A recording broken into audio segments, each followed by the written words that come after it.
Hello friends, welcome to বিজয়িতাজ yummy kitchen. আজ আমরা দেখতে চলেছি বাঙালি বাড়ির অত্যন্ত অথেন্টিক একটি ডিশ, মোচা চিংড়ির ঘন্ট। আসুন দেখে নিই এই রেসিপিটি আমরা কি করে তৈরি করছি। তৈরি করতে আমাদের কি কি ইনগ্রিডিয়েন্টস লাগছে। আজকের রেসিপির জন্য আমাদের লাগছে এখানে মোচা।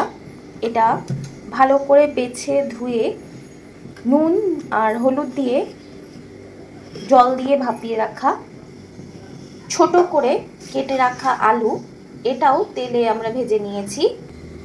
বাটা মশলাতে আছে আদা বাটা, জিরে বাটা, তেজপাতা বাটা আর সামান্য পরিমাণ পেঁয়াজ বাটা। আছে চিংড়ি মাছ, এটাও তেলে ভেজে রাখা নুন হলুদ দিয়ে, চেরা কাঁচা লঙ্কা। মশলাটাকে আমরা আগে ভেজে নিয়েছিলাম, অর্থাৎ রোস্ট করে নিয়েছিলাম, তারপর বেটে নিয়েছি। আছে গোবিন্দভোগ চাল।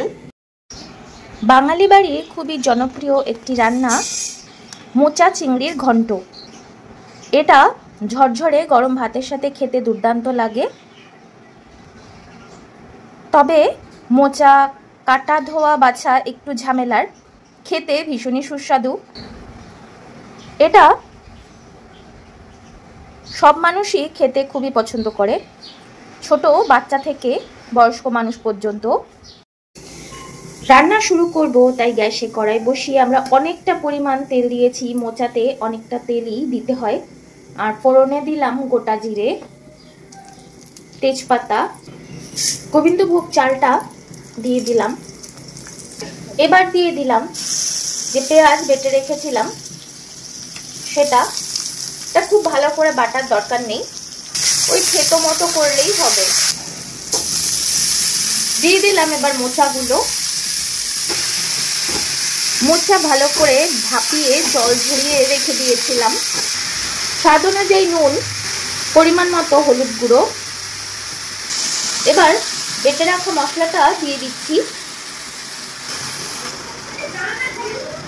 ওই বাটি ধুয়ে সামান্য পরিমাণ জল দিয়ে দিলাম। মোচাতে জল দেওয়ার প্রয়োজন হয় না, যাতে মশলাটার সাথে মোচাটা খুব ভালো করে মিক্স হয়, সেই জন্যই আমরা সামান্য পরিমাণ জল দিলাম। আর যেহেতু আজকে আমরা মোচা চাল দিয়ে তৈরি করছি, তাই চাল সেদ্ধ হওয়ার জন্যও জলের সামান্য প্রয়োজন আছে। দিয়ে দিলাম ডুমো করে কেটে রাখা আলুগুলো আমরা ভেজে রেখেছিলাম সেটা, আর চেরা কাঁচা লঙ্কা। আজকে আর সবশেষে গরম মশলা দেব না, তার কারণ হলো যে পেস্ট করা মশলা ছিল, তাতেই আমরা ছোট এলাচি, লবঙ্গ আর দারচিনি সামান্য করে বেটে রেখেছিলাম, আর জায়ফলও ছিল। মোচা খুবই উপকারী একটি সবজি, রক্তাল্পতা দূর করতে সহায়তা করে। মোচাতে আয়রনের পরিমাণ ব্যাপকভাবে বর্তমান, সেই জন্যে বাচ্চাদের পক্ষে আর গর্ভবতী মহিলাদের পক্ষেও খুবই ভালো। তাছাড়া সবাই খেতে পারে। মোচা সবার জন্যই ভীষণই উপকারী। এই রেসিপিটিও খেতে ভীষণই সুস্বাদু হয়, কিন্তু যেহেতু চিংড়ি মাছ আছে, তাই যাদের অ্যালার্জির প্রবলেম আছে তারা একটু অ্যাভয়েড করে চলবেন। চিংড়ি মাছ ছাড়াও আমরা মোচা ছোলা অথবা বাদাম দিয়ে তৈরি করতে পারি, সেটাও খেতে সুস্বাদু হয়।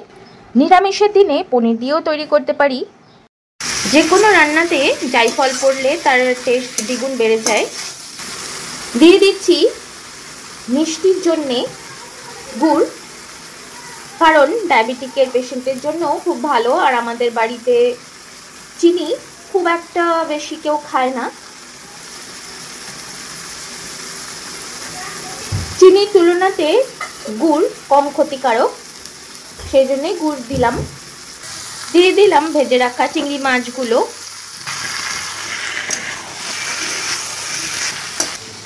সামান্য জল দিলাম। এবার ঢাকা দিয়ে রাখবো।